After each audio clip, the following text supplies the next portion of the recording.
Non MPO শিক্ষা প্রতিষ্ঠান শিক্ষক কর্মচারী পরিষদের নবগঠিত কেন্দ্রীয় কার্যনির্বাহী কমিটির পরিচিতি সভা, সংবাদ সম্মেলন ও আলোচনা সভা অনুষ্ঠিত হয় জাতীয় প্রেস ক্লাবের জহুর হোসেন চৌধুরী মিলনায়তনে। অনুষ্ঠানে এমপিও নীতিমালার শর্তসমূহ শিথিল করে স্বীকৃতিপ্রাপ্ত সকল নন এমপিও শিক্ষা প্রতিষ্ঠান একযোগে এমপিও ভুক্তির দাবি জানানো হয়।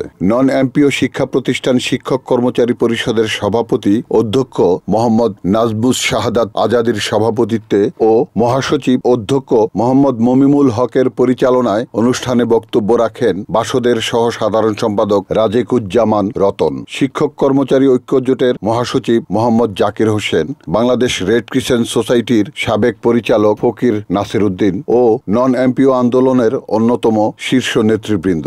এ সময় নেতৃবৃন্দ বলেন, পতিত আওয়ামী লীগ সরকারের সাবেক শিক্ষামন্ত্রী ডাক্তার দীপুমণি 2011 সালে বলেছিলেন, শিক্ষা প্রতিষ্ঠান এমপিও ভুক্তি একটি চলমান প্রক্রিয়া। প্রতি বছর এমপিও ভুক্তির জন্য আবেদন নেওয়া হবে, কিন্তু দুঃখের বিষয় গত 4 বছরে কোনো আবেদন নেওয়া হয়নি, বরং রাজনৈতিক প্রভাব কাটিয়ে বিশেষ বিবেচনায় অনৈতিকভাবে শতাধিক শিক্ষা প্রতিষ্ঠান এমপিওভুক্ত করা হয়। আবেদন না নেয়ায় বহু শিক্ষা প্রতিষ্ঠান বন্ধ হয়ে গেছে, কারণ দীর্ঘ 20-25 বছর ধরে বিনা বেতনে কেউ চাকরি করতে পারে না। তারা বলেন, 5ই আগস্ট ঐতিহাসিক ছাত্র জনতার বিপ্লবের পর গঠিত অন্তর্বর্তীকালীন সরকার দেশের সর্বস্তরে বৈষম্য নিরসনে কাজ করছে।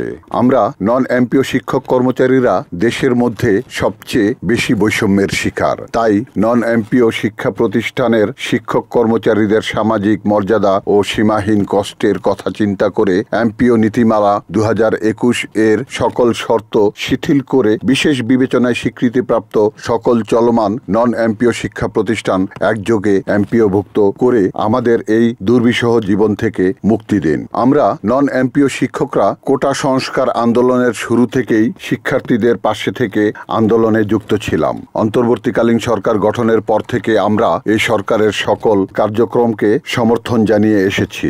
আজকে অনুষ্ঠান থেকেও আমরা সরকারের প্রতি পূর্ণ সমর্থন ও সংহতি জানাচ্ছি।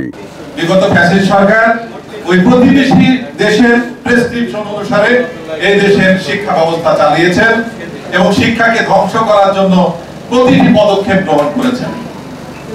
আমরা বারবার করে এর তীব্র নিন্দা জানিয়েছি, কখনো রাজপথে, কখনো আন্দোলন করেছি, কখনো অনশন করেছি, কখনো রাজপথ বন্ধ করে দিয়েছি, কিন্তু তাদের কোনো কথার কর্ণপাত ঘটেনি।